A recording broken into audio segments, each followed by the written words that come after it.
Morning guys, and welcome to a new vlog. It's currently 8:10 in LA and the weather's not great at the moment because it's just warming up. Hopefully today what we have planned is we're going around Hollywood. We're having a tour. We're going to some of the most iconic places like Venice Beach, the Hollywood sign and so on. I'm not sure like where else we're going, but we're also stopping off in little destinations like outlets, the beaches. There's 3 beaches we're going to, and the Hollywood sign, just so you can look around and take photos. So today's episode is going to be a little bit longer, which is good. And as I say, I noticed I hadn't been talking to the camera that much, so I'm going to make a bigger effort today to talk to the camera. I have no problem with vlogging in public. To be honest, a lot of people don't look at you here because they're just getting on with their life really, and they accept that people do vlog. In England, when you do vlog, it's horrible because a lot of people give you nasty looks and it's just like they put you down. It's not very nice. So the Uber is on its way now and it should take about 20 minutes to get to where we need to be.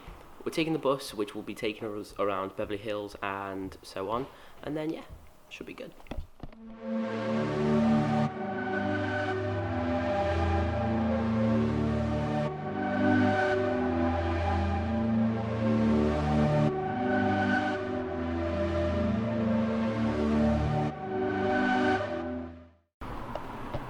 Right, so we just got here. Now we're just waiting for the bus to pick us up. It should be about 20 more minutes wait, and then we're going to go to our tour.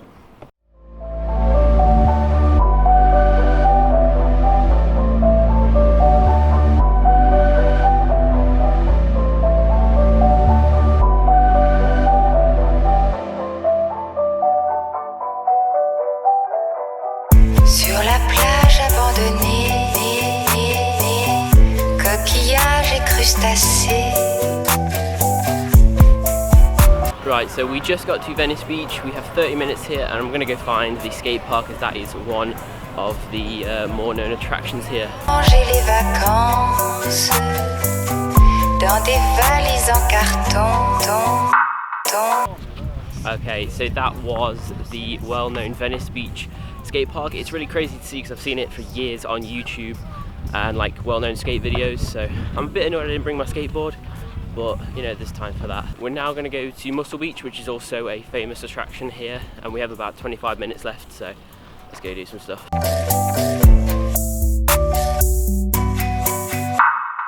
Le soleil, mon grand copain, ne me brûlera que de loin,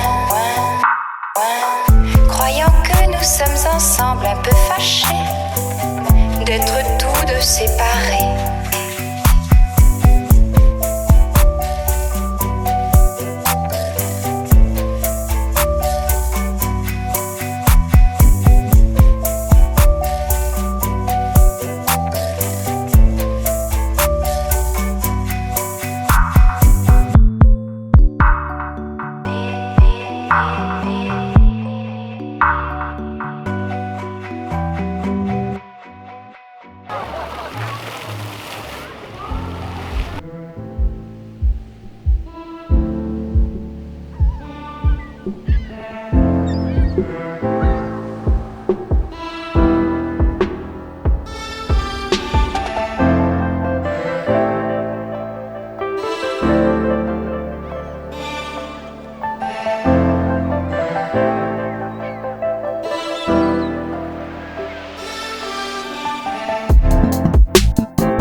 Okay, so we're at the Griffith Observatory now. You can see over LA and the Hollywood sign, so it's pretty crazy. There's not been much opportunity to talk as we have been cooped up on the bus, but no, this is pretty crazy. The Hollywood sign is like there, probably just see it. Yeah, it's pretty cool.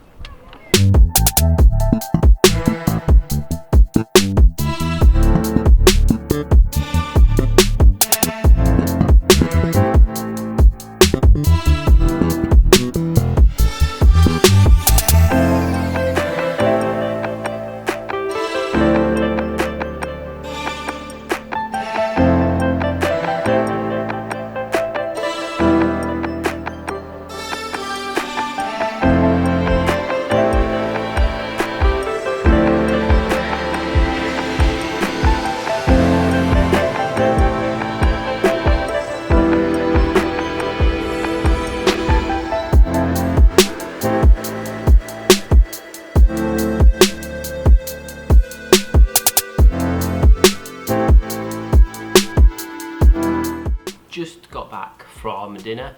What a hectic day. So today has been really good. We've seen some amazing parts of LA, seen Hollywood, and from a film perspective it's pretty crazy because you've got all the film studios. I saw 3 film studios today: 20th Century, Paramount and Warner Brothers. There was also a little independent brand as well that filmed some of the hit shows that you guys watch. It's a bit crazy and it really does show the magic behind film, you know, movie magic.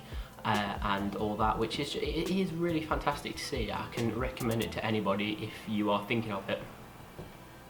So I put on Twitter that I'm doing a Q&A, and I've decided I'm going to answer those questions now because I've been thinking about them all day, to be honest, and I think I got about 6 or 7 questions, but I'm going to choose the best ones that I got because these ones that I'm picking here are really actually quite good and meaningful. So these are the ones I'm going to pick. I'll try and get them up on screen, but not all of them I can get because the tweets come out a bit, and some people don't really want to be named, and you know, all that good stuff. So the first one, I'm pretty sure he wants to be named. So the first one is from Yin Yang 19 Films, and he asks, if you have any advice for new YouTubers or filmmakers, what advice would you give them? So the first piece of advice I would give to new YouTubers is marketing. So set yourself up a Twitter account, Snapchat, Facebook, and just not bombard it, but you know, if you're producing good content, then you can put it out there, you know, and that's going to get the most views. Another social sharing site that I prefer to use is Reddit. There's like whole communities for vloggers, filmmakers, and depending on what you're into, there's going to be a community for it without a doubt. In terms of filmmakers, the one thing I would say is don't worry about equipment, and it's extremely cliche, but whatever you have right now, use it to the best of your advantage. Watch YouTube tutorials, because that's the best place to learn things, is YouTube. If you search how to do something with a camera, or you know, editing wise, you will learn. And that is honestly I learned a lot from Film Riot. I learned a lot from small YouTubers like DSLR filmmakers, and I do use DSLR myself. And by no means do I think I'm a good filmmaker, but I think, you know, 5 years down the line I do know enough to sort of use my own flair and style. So just build up a style. No, don't copy people too much. Like a lot of people copy Casey Neistat, which is great because I really love Casey's style, but he's developed his own style over time, and I think it's really important to develop your own style and, you know, and just add your own flair to things. One tip is just take all advice.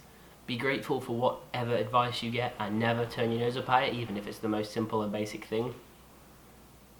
And the last thing I'm going to say for that one is as well, don't overcomplicate editing. But looking back at my first films I made, like my first short films, I always used to bombard the screen with editing tips and tricks like film burns, time lapses, you know, just loads of random effects, and trust me, no one wants to see that. You keep it simple and basic, and then every now and then use a film burn, every now and then use a time lapse, because that is what people want to see in the long run. But if you use too much of it, then it's never going to be that special. So this next question is from Mesho Gamer, and he asks, what is your dream on YouTube? To be honest, this is a bit of a difficult question to answer because my dream on YouTube is a little bit different to most of probably the YouTubers that you've heard of. My dream on YouTube is to be able eventually to produce daily content that is getting a lot of views. I'm not really looking to make a career out of YouTube, I'll be straight up honest with you, and that's because I know what I want to do in my career. If that enables me to be a YouTuber in the future and I do start earning money from YouTube, then fantastic, but that's not my goal. YouTube is a fantastic place, but I think there are specific places for YouTubers, like FIFA YouTubers, you know, the Sidemen, Casey Neistat, the vloggers, you know, Fuzi, Roman Atwood. You see what I'm getting with? They base their whole life around YouTube, whereas I don't really want to do that. I want to base my life around film and photography, and then if it intertwines with YouTube, then absolutely fantastic, then I can look at that. But yeah, my dream on YouTube is potentially next year or the year after to be able to produce daily content. So this next question is from Santino, and he says, he asks, what inspired you to do YouTube? To be honest, what inspired me to do YouTube is just seeing popular filmmakers post content that was weekly. You know, they'd go out and shoot and even do monthly projects. Monthly projects were like a big thing for me, because if you do look back on my channel, I have a lot of skateboarding videos, and that used to be a massive thing for me. I used to absolutely love skateboarding. I still do to this day, but I just literally have no time to do it whatsoever. And I've kind of moved on in that sense. I used to do it every day. Now with work, I can't do it as much. But what inspired me is seeing filmmakers above me. And I'm not talking about massive filmmakers, I'm talking about smaller YouTube filmmakers and Vimeo filmmakers, and just filmmakers I knew in the community sort of thing. I'd say mainly extreme sports filmmakers, but seeing that content that they made back in the day, I'm talking about 5 or 6 years ago, but seeing that content and seeing the positive reaction the positive effect it had on people commenting amazing things, I thought I want people to see, and I want people to say the same things with my films eventually, but still I kind of feel like I'm still on that learning curve, and yeah, I've got a lot better, but I'm not where I want to be yet. I'm literally taking advice every day, and I still search for YouTube tutorials no matter what. I think I always will, because that's just a good way to learn. So yeah, definitely what inspired me to do YouTube was other small filmmakers that I saw, and I wanted to be like them. They had probably at peak they had about 10,000 subscribers. I'm not sure what sort of numbers they have now, but I looking back on it, they were my biggest influencers at the time. But if you say who are my influencers now, I mean definitely Casey Neistat is one of them, because he was a massive influential filmmaker, but now he's a daily vlogger. Seeing that daily content, you sort of get an insight to that, and it's sort of surreal, because I went there and I experienced what New York's like, and it is like nothing else. Okay, so this next one is from God Squad, or Up Next the Gamer, that's his Twitter name. So it says, how old are you and what do you do for a living?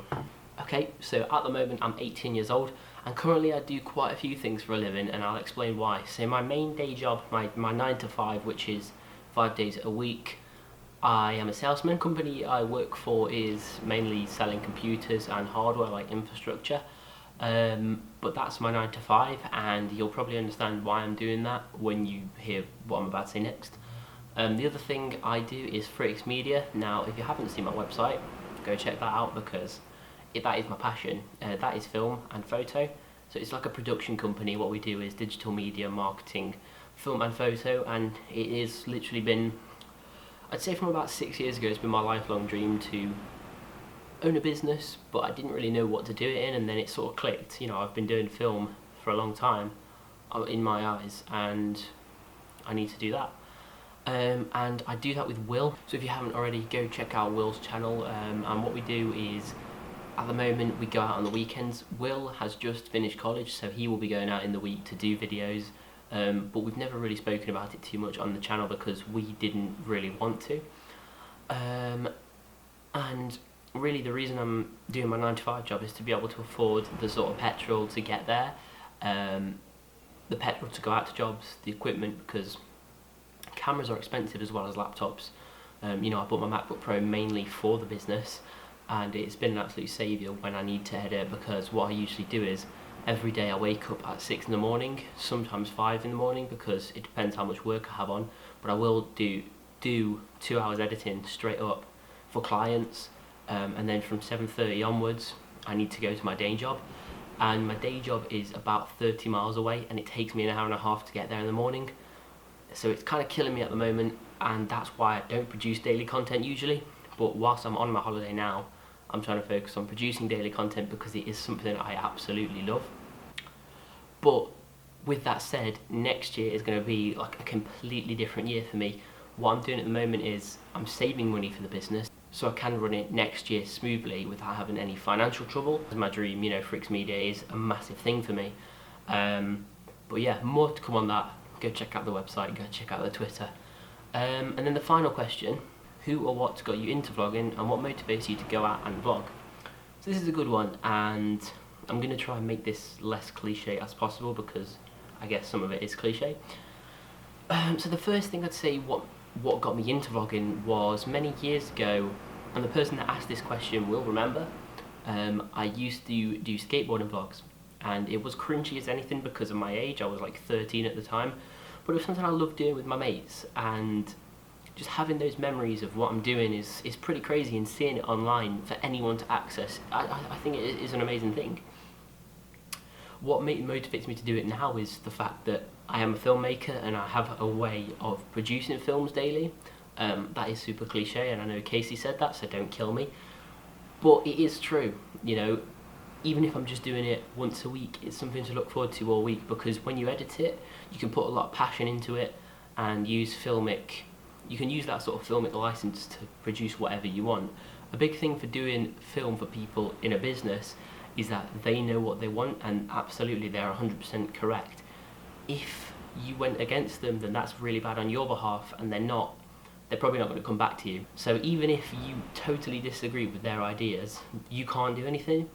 What I love is when clients say, go mad on this one, fill your boots and use your artistic license, which is it's just amazing, because then you can use your artistic interpretation to produce a video for them.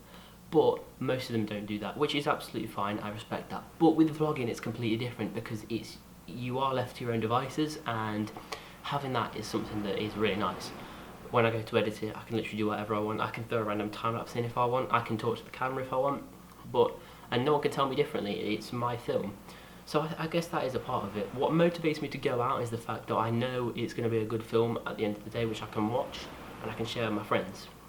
The views are also a massive thing. I've been getting a lot of positive reviews lately, and thank you so much for that. Knowing other people like the films that you've made is a huge impact on me, because it's like you have put genuine work into it. I never consider vlogging work, but if I did, I'd say, yeah, I'm happy with what I've produced, and it is difficult, but you have to put that effort in the first place. So that definitely does motivate me to go out and vlog. What also motivates me is the fact that you actually have to go out and do something to produce the video. And having that, I used to play so many computer games before, and I'm so happy I don't now. It really does motivate you to go out and actually do something, because if you just sat inside all day and vlog, then it wouldn't be good content. So I think that's pretty much it for the first Q&A. If I did miss any of your questions, I'm really sorry. It's super late here and I've had a very long day. I'm going to end the vlog here because it has been a long day and I need to edit it still. But if you did like this, give it a share on Twitter, give it a like, go follow me on Twitter and all my other social sites, because the links will be in the description. Leave a comment, I do reply to everything, and have a great day.